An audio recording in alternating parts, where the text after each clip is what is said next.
वाराणसी की पवित्र गंगा के किनारे, जहां जीवन और मृत्यु का मिलन होता है, वहां मसान घाट स्थित है। ये घाट न केवल शवों को अग्नि की भेंट चढ़ाने का स्थान है, बल्कि आत्माओं की अनंत यात्रा का द्वार भी। रात के अंधेरे में जब चांद की रोशनी गंगा की लहरों पर नाचती है, तब ये घाट जीवितों के लिए भय का प्रतीक बन जाता है। कहते हैं कि यहाँ की आत्माएं कभी शांत नहीं होती।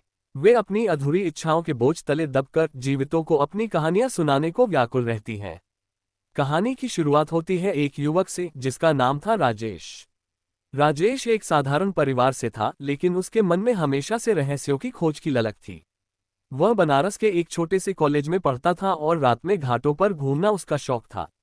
एक दिन उसके दोस्तों ने उसे चुनौती दी कि वह मसान घाट पर रात बिताकर दिखाए। राजेश, जो खुद को बहादुर मानता था, ने ये चुनौती स्वीकार कर ली। वह नहीं जानता था कि यह निर्णय उसके जीवन को हमेशा के लिए बदल देगा। सूरज ढलते ही राजेश घाट की ओर चल पड़ा। गंगा की लहरें शांत थीं, लेकिन हवा में एक अजीब सी सिहरन थी। घाट पर पहुंचते ही उसे लगा जैसे कोई उसे देख रहा हो। चारों तरफ जलती चिताएं थीं और धुएं की महक हवा में घुली हुई थी। वह एक पेड़ के नीचे बैठ गया और अपने बैग से किताब निकालकर पढ़ने लगा। लेकिन किताब के पन्ने पलटते पलटते उसकी आंखें भारी होने लगीं। अचानक एक ठंडी हवा का झोंका आया और राजेश की नींद टूट गई। उसने देखा कि घाट पर एक सफेद साड़ी में लिपटी एक स्त्री खड़ी थी। उसकी आंखें लाल थीं और चेहरा पीला पड़ गया था। राजेश ने सोचा शायद कोई विधवा होगी जो अपने पति की याद में यहाँ आए हो। लेकिन जैसे ही वह उसके पास गया, स्त्री गायब हो गई। राजेश घबरा गया, लेकिन खुद को संभाला और सोचा कि यह उसका वहम होगा।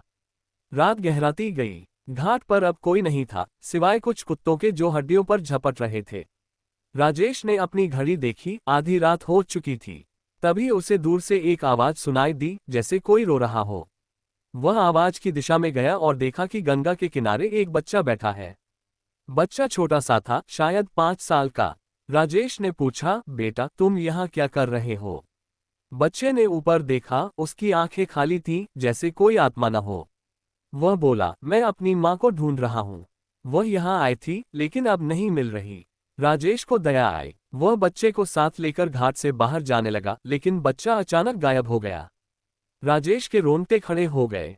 वह समझ गया कि यह कोई साधारण बच्चा नहीं था। वह भागकर घाट से निकलना चाहता था, लेकिन उसके पैर जैसे जम गए हों। तभी हवा में एक फुसफुसाहट सुनाई दी, रुक जाओ, हमारी कहानी सुनो।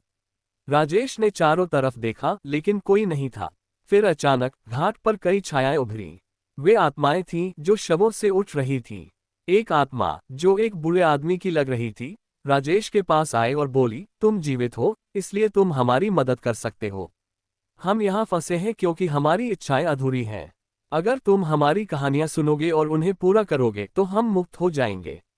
राजेश डर गया, लेकिन उत्सुकता ने उसे रोक लिया।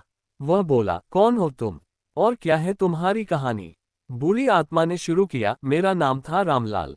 मैं एक गरीब किसान था। मेरी मृत्यु एक दुर्घटना में हुई, लेकिन मेरी आखिरी इच्छा थी कि मेरी बेटी की शादी हो जाए। वह अब भी कुंवारी है और मेरी आत्मा शांत नहीं हो पा रही।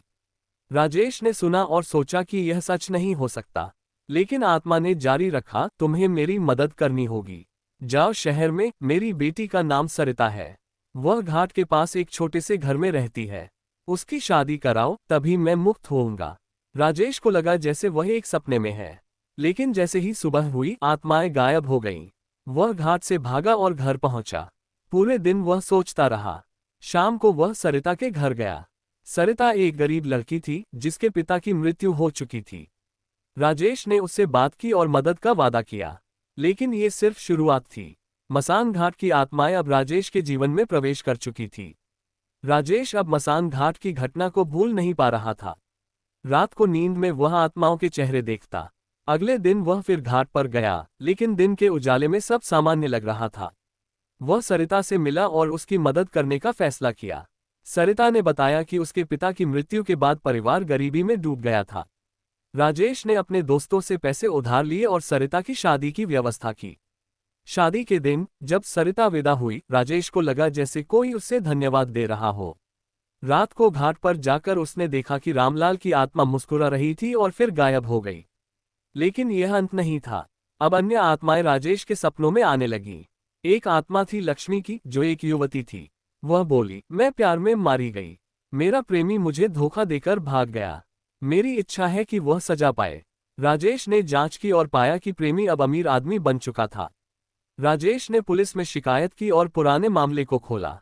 प्रेमी पकड़ा गया और लक्ष्मी की आत्मा शांत हुई। फिर आए एक बच्चे की आत्मा। वह बोला, मैं खेलते हुए गंगा में डूब गया। मेरी माँ अब भी रोती है। उसे बता दो कि मैं खुश हूँ। राजेश ने माँ को ढूंढा और बच्चे का संदेश दिया। माँ ने रोते हुए कहा, धन्यवाद, अब मैं शांत हूँ। बच्चे की आत्मा मुक्त हो गई। राजेश अब घाट का अभिन्न हिस्सा बन गया था। वह हर रात वहां जाता और आत्माओं से बात करता। एक रात एक डरावनी आत्मा आई जो एक तांत्रिक की थी। वह बोला, मैंने गलत जादू किया और फंस गया। मेरी किताब जला दो जो घाट के नीचे दबी है। राजेश ने किताब ढूंढी और जलाए। तांत्रिक की आत्मा चीखकर गायब हो गई। लेकिन अब राजेश की जिंदगी बदल रही थी। उसके दोस्त उसे पागल कहते। परिवार चिंतित था। एक दिन उसकी बहन ने कहा, भैया ये सब छोड़ दो, ये तुम्हें मार डालेगा। लेकिन राजेश रुक नहीं सका। वह जानता था कि आत्माएं उसकी मदद मांग रही हैं। एक और आत्मा थी, एक राजा की।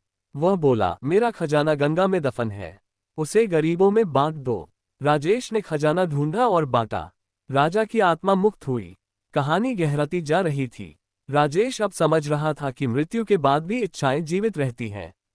लेकिन क्या वह खुद फंस जाएगा?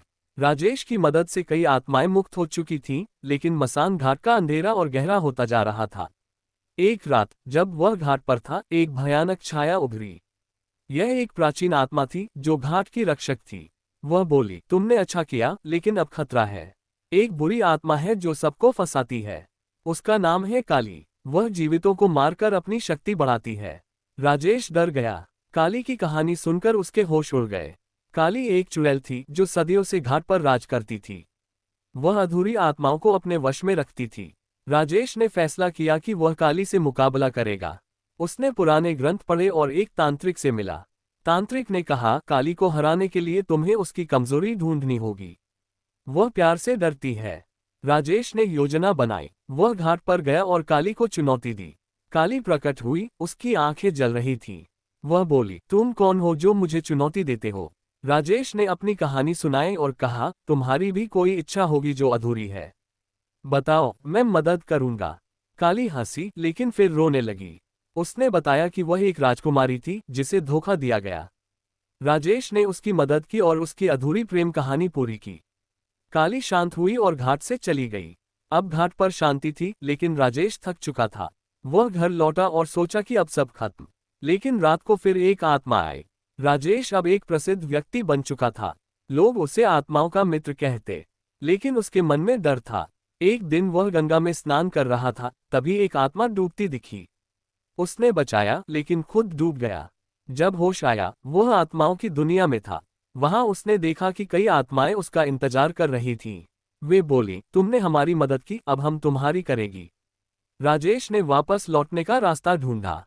एक लंबी यात्रा के बाद वह जीवित दुनिया में लौटा। अब वह और मजबूत था। उसने घाट को साफ करने का अभियान शुरू किया। लोग जुड़े और घाट सुंदर बना। आत्माएं खुश हुईं, लेकिन एक अंतिम चुनौती बाकी। अंत में राजेश ने सभी आत्माओं को मुक्त किया। वह खुद घाट का संरक्षक बना। कहानी समाप्त होती है शांति के साथ। राजेश की जिंदगी अब सामान्य थी, लेकिन वह जानता था कि आत्माएं हमेशा उसके साथ हैं। मसान घाट अब भय का नहीं, मुक्ति का स्थान बन गया।